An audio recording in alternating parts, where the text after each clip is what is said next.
Bună, dragi prieteni! Bine ați venit pe canalul meu!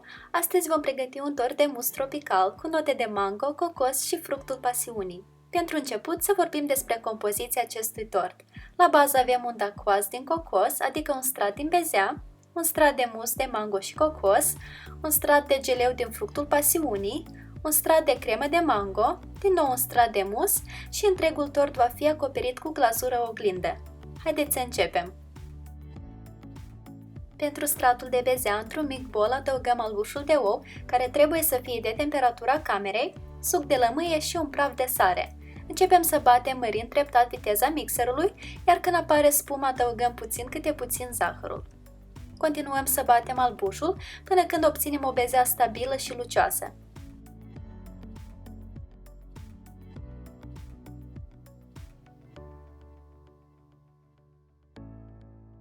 În continuare vom adăuga ingredientele uscate. Cernem făina, zahărul pudră, făina de migdale sau migdale măcinate, după care adăugăm și fulgi de cocos.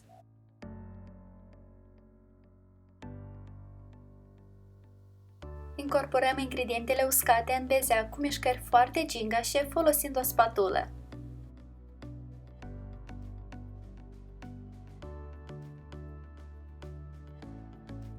Transferăm compoziția obținută într-un poș de patiserie și o așezăm pe o tavă tapetată cu hârtie de copt, formând un cerc cu diametrul de 16 cm. Pentru a mă ghida, eu am trasat pe partea opusă a hârtiei un cerc cu diametrul respectiv. Aș vrea să menționez că o să vă rămână puțină bezea, însă este foarte dificil să scadem din ingrediente, pentru că deja este o cantitate foarte mică. Bezeaua rămasă o puteți folosi pentru alte deserturi.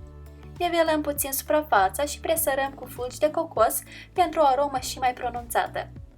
Dăm bezeaua la cuptorul preîncălzit la 175 de grade timp de 8-10 minute sau până când suprafața este bine uscată, nu este moale și e ușor rumenită.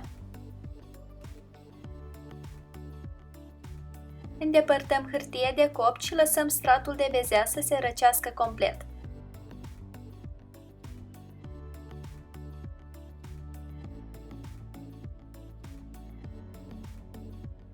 Pentru geleul din fructul pasiunii vom înmuia mai întâi gelatina în apă rece.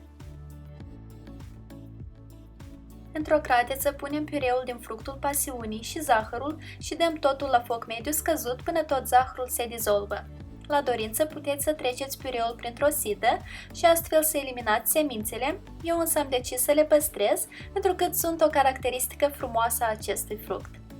Când tot zahărul s-a dizolvat, stingem focul și adăugăm gelatina hidratată și bine scursă de excesul de apă. Amestecăm activ până se topește și turnăm compoziția de geleu într-o formă cu diametrul de 16 cm, acoperită cu o folie alimentară. Lăsăm compoziția de geleu să se răcească puțin, după care o dăm la congelator timp de jumătate de oră. Între timp vom pregăti crema de mango. Înmuiem din nou niște gelatină în apă rece, iar într-o cratiță adăugăm piureul de mango. Pentru toate elementele din acest tort puteți folosi atât fructe proaspete cât și congelate. Dăm piureul la foc mediu scăzut pentru a-l înfierbânta. Între timp, într-un bol adăugăm un gălbenuș de ou și zahăr și le batem bine împreună până gălbenușul se deschide puțin în culoare. Când piureul aproape a atins punctul de fierbere, îl luăm de pe foc și îl turnăm puțin câte puțin în compoziția de gălbenuș, amestecând activ în continuu. Practic folosim aceeași tehnică cum ar fi pentru o cremă de vanilie. Când am turnat tot piureul de mango, întoarcem întreaga compoziție obținută în cratiță și o dăm la foc mediu scăzut. Amestecăm în continuu timp de câteva minute doar până când crema se îngroașă ușor.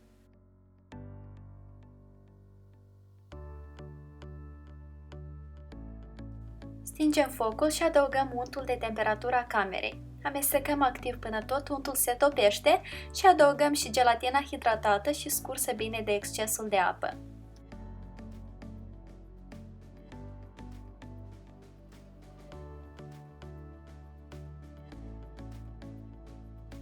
Lăsăm crema să se răcească, după care o turnăm peste stratul de geleu care între timp s-a prins și dăm forma din nou la congelator până ambele straturi sunt complet congelate. Când stratul de geleu și crema de mango sunt bine congelate, suntem gata să pregătim musul. Înmuiem gelatina în apă rece, iar într-o cratiță adăugăm piureul de mango, laptele de cocos și zahăr.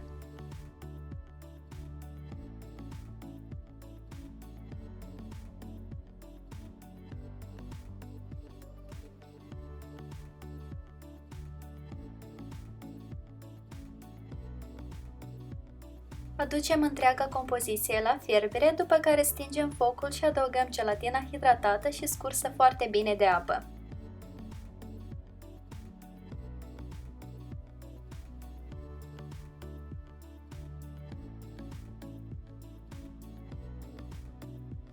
Transferăm compoziția într-un bol pentru a se răci, iar într-un bol separat batem frișca împreună cu puțin zahăr, pudră la gust și puțină pastă sau extract de vanilie. Frișca trebuie să fie foarte rece de la frigider și trebuie bătută doar până la o consistență foarte moale.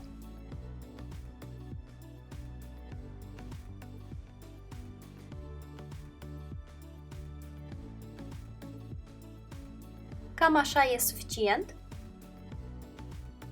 Când compoziția de mango și cocos a atins o temperatură de aproximativ 30 de grade, deja putem să o încadrăm în frișcă bătută.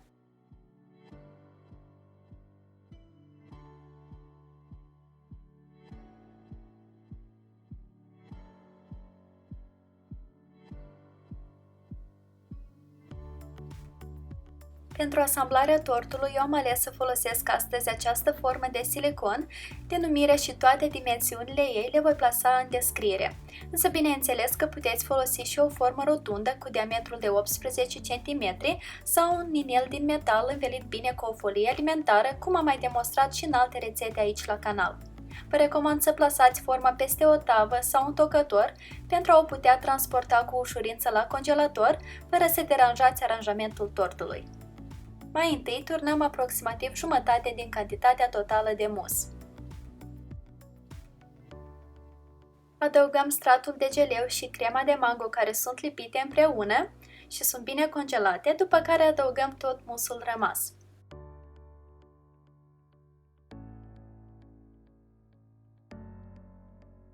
Și la final plasăm stratul de bezea cu cocos. Presăm ușor și dăm tortul la congelator pentru minim 8 ore sau cel mai bine pe noapte pentru a se congela complet. A doua zi, tortul bine congelat poate fi acoperit cu glazură oglindă, catifea sau poate fi păstrat chiar și așa. De data asta am decis să-l acoper cu glazură oglindă, rețeta cărui veți găsi tot aici la canal, linkul îl voi pasa în descriere. Am făcut glazură în două culori, un galben vibrant și foarte puțină glazură de culoare albă, pe care am aplicat-o într-un mod haotic.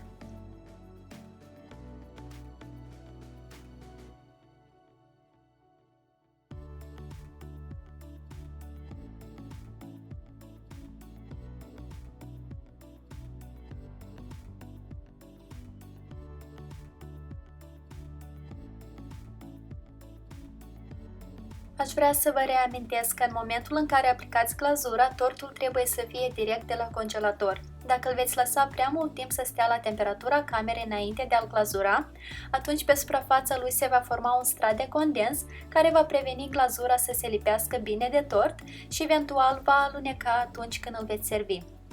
În momentul aplicării, glazura trebuie să aibă o temperatură de 35 de grade.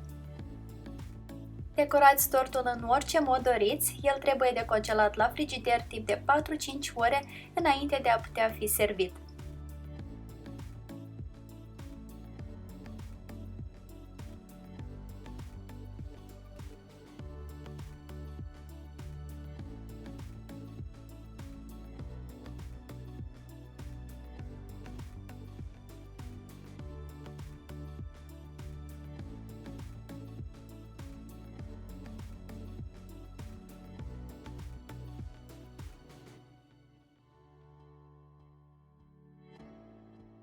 Tortul a ieșit cu un gust foarte gingaș, iar toate aromele se simt într-un mod foarte distinct, însă în același timp se echilibrează foarte bine una pe alta, oferind tortului o balanță perfectă între dulce și acrișor, dar și un contrast frumos între diversele texturi ale straturilor.